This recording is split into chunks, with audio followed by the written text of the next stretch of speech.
Hi everybody. In this video, I'm going to talk about or intro our new unit called the mole and chemical composition. Now, the mole in chemistry is much different than the moles that we see on this page. A mole in chemistry is a counting unit, and that might sound a little confusing, but you guys use counting units every day in life.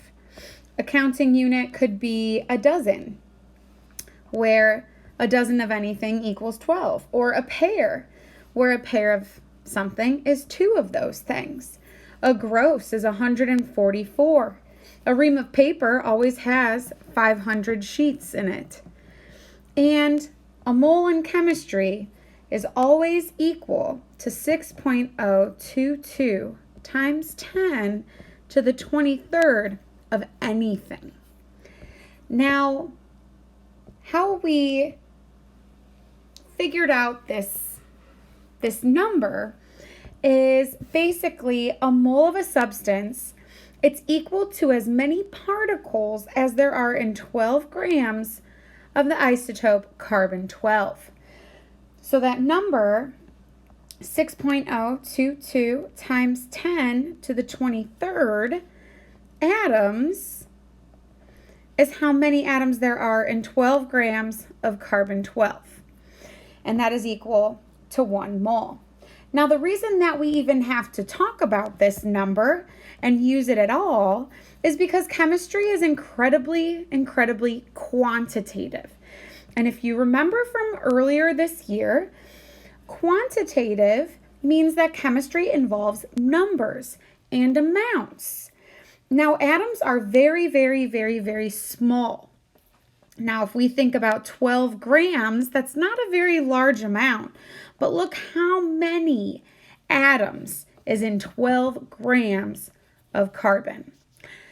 So, in order to think about the ratios of substances involved in chemical reactions or other processes, we convert this information to moles so that we can better think about them.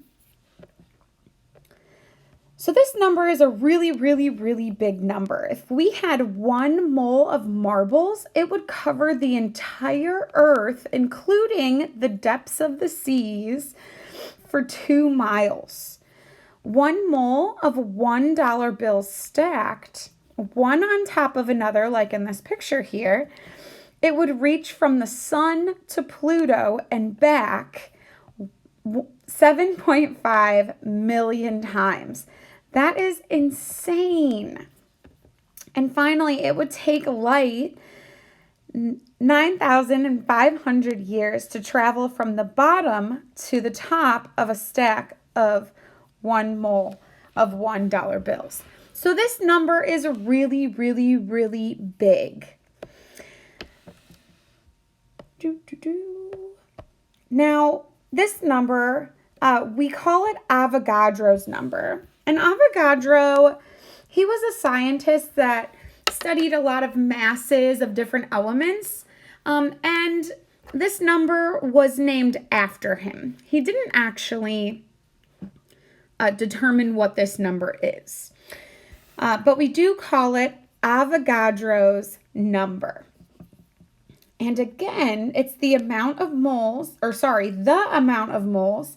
What it can do is it can tell us how many particles, like atoms, ions, or molecules, that there are in something. So we have something like an equivalence ratio that we get out of this. So 1 mole of any element will equal 6.022 times 10 to the 23rd atoms of that element, ions of that element, or molecules if we're talking about a compound. So if we go back to thinking about this slide, where we have a dozen is always equal to 12. That means that if we have a dozen roses, we have 12 roses. If we have a pair of roses, we have 2 of them. But if we have a mole of roses, we would have 6.022 times 10 to the 23rd roses. So again, it's just a counting unit. And because it's a counting unit, we are able to translate numbers of atoms and molecules into grams and vice versa, which is what we get from labs. And so that is Avogadro's number and the idea of a mole in chemistry.